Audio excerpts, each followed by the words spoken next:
अस्सलाम वालेकुम स्टूडेंट्स, हम पढ़ रहे थे यूनिट 2 और इसकी पहली 3 हेडिंग्स हम पढ़ चुके हैं। आज हम शुरू करेंगे नेक्स्ट जो 4th हेडिंग है यूथ, वहाँ से। Young Latif had a very sensitive mind. Sensitive कहते हैं हसास को, माइंड कहते हैं जहन को। नौजवान लतीफ़ एक हसास जहन रखते थे। While he was only a boy, अभी वो बच्चे ही थे, अभी वो एक छोटे लड़के ही थे। ही स्टार्टेड कंपोजिंग पोइट्री, और उन्होंने शायरी लिखना शुरू कर दी थी, यानी बचपन ही से उन्होंने शायरी लिखना शुरू कर दी थी। पोइट्री कहते हैं शायरी को और कंपोजिंग कहते हैं लिखने को। His admiration for the beauty of nature filled his heart with the love of God. His admiration, admire कहते हैं लगाव को। आपका जो लगाव था कुदरती मनाज़र से, उसने आपके दिल को खुदा की मोहब्बत से भर दिया था, यानी कुदरती मनाज़र की खूबसूरती से लगाव ने आपके दिल को अल्लाह की मोहब्बत से भर दिया था। In 1713 the Sufi poet married with Bibi Sadia Begum. 1713 में सूफ़ी पोएट ने सादिया बीबी से शादी की। His wife died at an early age before he could have any children. अब आपने बीबी सईदा से शादी की और आपकी जो वाइफ थी वो कम उम्री में ही इंतकाल कर गई, जबकि अभी आपके कोई बच्चे भी नहीं थे। However, ताहम Shah never married again, Shah ने दोबारा शादी नहीं की। His heart turned more and more towards religion and devotion and he felt restless. Restless कहते हैं बेचैनी को। His heart turned more and more towards religious and devotion. Devotion कहते हैं तसव्वुफ़ को और religion कहते हैं मज़हब को। आपका दिल ज़्यादा से ज़्यादा मज़हब और तसव्वुफ़ की तरफ टर्न हो रहा था, माइल हो रहा था। एंड ही फेल्ट रेस्टलेस, और वो ख़ुद को बेचैन महसूस करते थे। He found it difficult to live a normal domestic life. He found it, उन्होंने महसूस किया, difficult to live a normal domestic life. Domestic life कहते हैं घरेलू ज़िंदगी गुजारने को। उन्होंने महसूस किया कि एक आम सी घरेलू ज़िंदगी गुजारना उनके लिए डिफ़िकल्ट है, मुश्किल है। नेक्स्ट जो हेडिंग है वो है स्पिरिचुअल ग्रोथ। बच्चे स्पिरिचुअल कहते हैं रूहानी और ग्रोथ तरक्की, यानी रूहानी तरक्की। Latif's love of God grew more and more. खुदा से आपकी मोहब्बत ज़्यादा से ज़्यादा होती गई। To the extent that he found prayer only in devotion, और इस हद तक अल्लाह से आपकी मोहब्बत बढ़ गई कि आपको सिर्फ तसव्वुफ़ में ही खुशी मिलती थी। प्लेयर मीन खुशी, राहत, फरहत।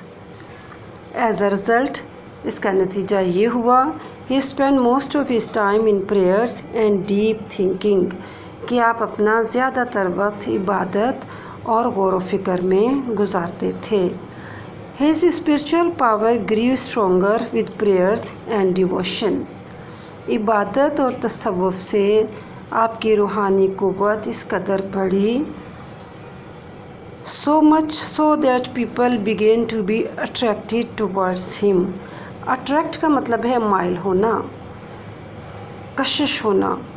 तसव्वुफ़ और इबादत से आपकी रूहानी क़ुव्वत इतनी बढ़ी कि लोग आपकी तरफ अट्रैक्ट होने लगे, माइल होने लगे।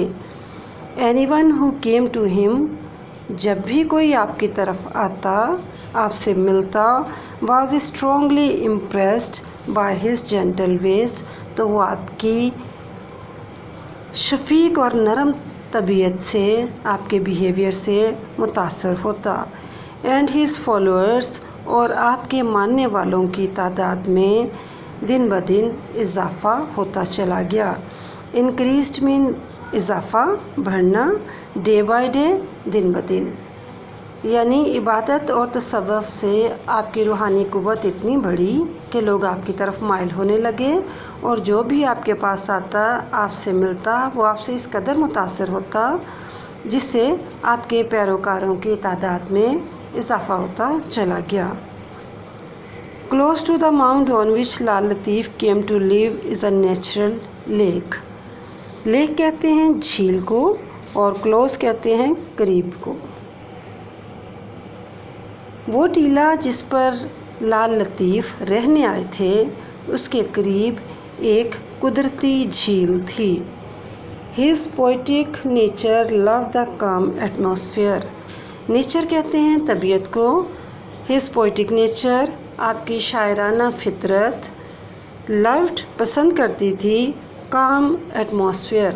काम कहते हैं पुरसुकून को और एटमॉस्फेयर कहते हैं माहौल को। आपकी शायराना फितरत पुरसुकून माहौल को पसंद करती थी।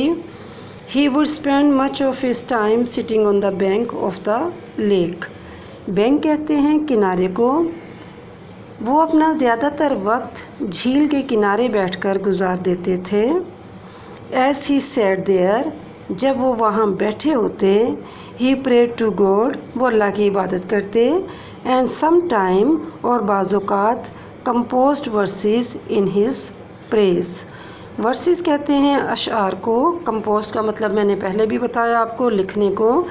जब कभी आप उस झील के किनारे बैठे होते तो आप अल्लाह की इबादत करते या फिर कभी कभी अल्लाह की सना में अशआर लिखते थे।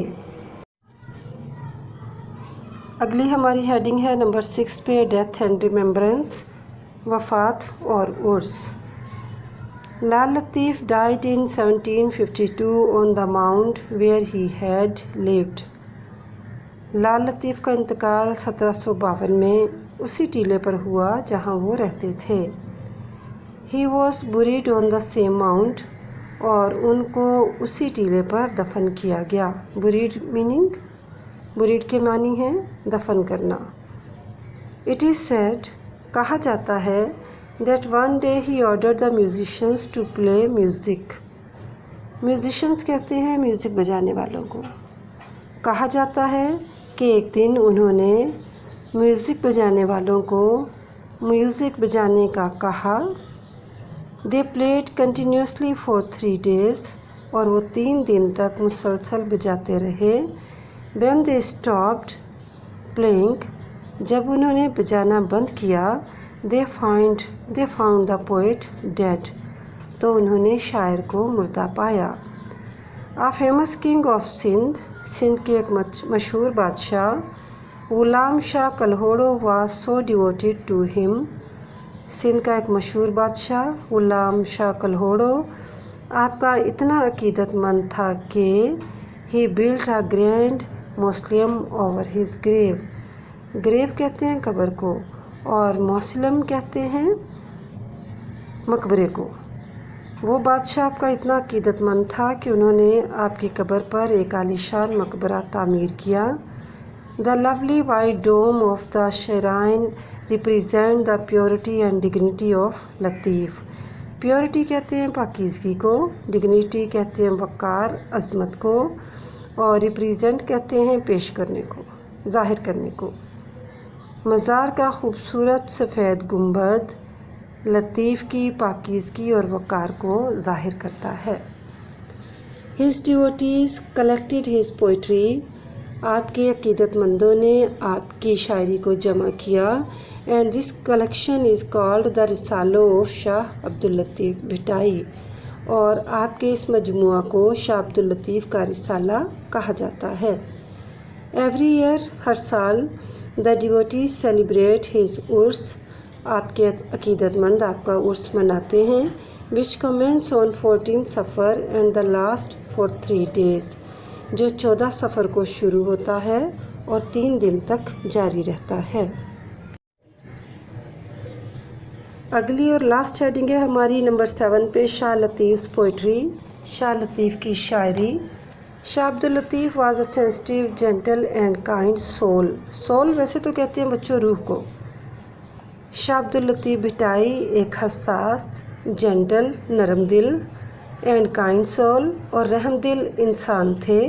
He was a Sufi in true sense of the word, वो सही मानों में एक सूफ़ी थे। द वर्ड लतीफ़, जो लफ्ज़ लतीफ़ है, लिटरली मीन्स, उसका मानी है फ़ाइन, उम्दा, डेलिकेट, नाजुक, टेंडर, नर्म, एलिगेंट, पुरवकार, एंड लाइट, हल्का। यहाँ पे लफ्ज़ लतीफ़ के मीनिंग बताए गए हैं कि उसकी क्या मीनिंग है। यानी लफ्ज़ लतीफ़ के लुग़वी मानी हैं बारीक, नाजुक, नर्म, पुरवकार और हल्का। This meaning is truly reflected in both his poetry and his personality. और ये जो लफ्ज़ है उनका सही मायनों में जो मीनिंग है वो आपकी शायरी में और आपकी शख्सियत में नज़र आता है। मोरोवर, ताहम, he was a poet of the people, वो अवाम के शायर थे। So he wrote in the language of the common man, इसलिए उन्होंने आम लोगों की ज़ुबान में शायरी की। इन हिज पोएम, आपकी नज़मों में, he writes mainly about Sindh, ज़्यादातर वो सिंध के बारे में, एंड इट्स नेबरिंग रीजन्स, और इसके इर्द गिर्द के इलाकों के बारे में लिखते हैं। हाउएवर, इसके अलावा, he also mentions distant cities such as Istanbul and Samarkand, and also talk about Sindhi sailors, Samandi, their navigation techniques and their voyages as far as the Malabar coast, Sri Lanka and the Istanbul of Iceland of Java. Here is a translation of one such verses. However, he also mentioned, ताहम इसके अलावा वो दूर दराज के शहर जैसे Istanbul और समरकंद का भी ज़िक्र करते हैं, उसके बारे में भी बात करते हैं। इसके अलावा वो सिंधी मल्लाह जहाज़ रानी की टेक्निक्स, नेविगेशन कहते हैं जहाज़ रानी को, और टेक्निक्स कहते हैं टेक्निक्स को। एंड देयर वोएजेस कहते हैं ट्रिप को, दूर दराज के सफ़र को। अब यहाँ बताया जा रहा है कि उनकी शायरी में मुख्तलिफ़ शहरों का ज़िक्र है। इसके अलावा वो सिंधी मल्लाहों, उनकी जहाज़ रानी की टेक्निक्स, मालाबार के साहल, श्रीलंका, जावा के जज़ायर आइलैंड की बात करते हैं, वहाँ के सफ़र की बात करते हैं। और यहाँ पर उनके एक ऐसे ही शेर का तर्जुमा दिया जा रहा है, ट्रांसलेशन तर्जुमा और वर्सेस शेर का। तो जो शेर है उसको पढ़ते हैं, फिर उसको ट्रांसलेट करते हैं। Cloud return and once again, cloud बादल, रिटर्न वापस आते हैं, वंस अगेन एक बार फिर। इट रेन्स, बादल वापस आते हैं और एक बार फिर बारिश होती है। Lightning flash from all sides, lightning कहते हैं बिजली की चमक को, फ्लैश लाइटनिंग बिजली और फ्लैश मीन चमकना, फ्रॉम ऑल साइड हर तरफ। बादल वापस आते हैं और फिर बारिश होती है, हर तरफ बिजली चमकती है। एंड विद इट, और इसके साथ, some go to the Istanbul, कुछ इस्तांबुल जाते हैं। कौन? बादल। कुछ बादल इस्तांबुल जाते हैं। Others turn to the west, और कुछ बादल मगरिब का रुख करते हैं। Some shine bright over China, कुछ चीन में ज़ोर शोर से चमकते हैं। And others take care of Samarkand, और कुछ समरकंद का ख्याल करते हैं, यानी समरकंद की तरफ चले जाते हैं। Some wander to Rome, to Kabul and Kandahar, कुछ बादल हैं वो रूम, काबुल और कंधार का रुख करते हैं। और जो कुछ हैं, सम लाई ऑन दिल्ली, दक्कन, और कुछ दिल्ली और दक्कन का रुख करते हैं या उसकी तरफ जाते हैं। थंडरिंग ओवर, थंडरिंग कहते हैं गरज चमक को, थंडरिंग ओवर गरज चमक ख़त्म हो जाती है। माई बिलव्ड अल्लाह, मेरे प्यारे Allah, may you always make Sindh, Sindh को हमेशा बनाना, a land of abundance, abundance कहते हैं कसरत को, यहाँ पे शायर अल्लाह ताला से दुआ करता है कि मेरे अल्लाह सिंध की सरजमीन को हमेशा कसरत अता करना, यानी फरावानी देना हर चीज़ में। माई बिलव्ड अल्लाह, मेरे प्यारे Allah, may you make prosperous the whole universe. Prosperous mean खुशहाल, और वोल यूनिवर्स पूरी दुनिया को, पूरी कायनात को, यानी मेरे सिंध की सरजमीन को कसरत से खुशहाली अता करना, इसी तरह मेरे अल्लाह पूरी कायनात को खुशहाल बना दे। और ये जो अशार हैं ये शाह अब्दुल लतीफ़ भिटाई के सुरसारंग रिसाले से लिए गए हैं। His collected poems have been compiled in Shahjo Risalo. आपकी जितनी भी नज़में हैं उनको आपके रिसाले शाहजो रिसालों में कंपाइल किया गया है, यानी मुरतब किया गया है। Which has been translated into English, Urdu and other languages. और इन अशार का अंग्रेज़ी, उर्दू और दीगर ज़ुबानों में तर्जुमा भी किया जा चुका है। His spiritual and mystic poetry carries a message of love. आपकी रूहानी और दरवेशाना शायरी मोहब्बत का पैगाम लिए हुए है। Which make it universal and acceptable to the entire human race. Race कहते हैं नस्ल को, ह्यूमन रेस नस्ल इंसानी, यानी आपकी जो शायरी है वो पूरी इंसानियत के लिए काबिल कबूल है और सब के लिए मोहब्बत और दोस्ती का पैगाम लिए हुए है। Shah Abdul Latif Bhitai is and always will remember for his great poetry with love and reference. आपकी शायरी को, शाह अब्दुल लतीफ़ भिटाई को उनके अजीम शायरी के बायस हमेशा प्यार और मोहब्बत से याद किया जाता है, बल्कि हमेशा याद किया जाएगा। तो ये था स्टूडेंट्स हमारा यूनिट 2 जो आज कंप्लीट हुआ। मुझे उम्मीद है आपको अच्छे से समझ में आ गया होगा। इजाज़त दीजिए, अल्लाह हाफिज़।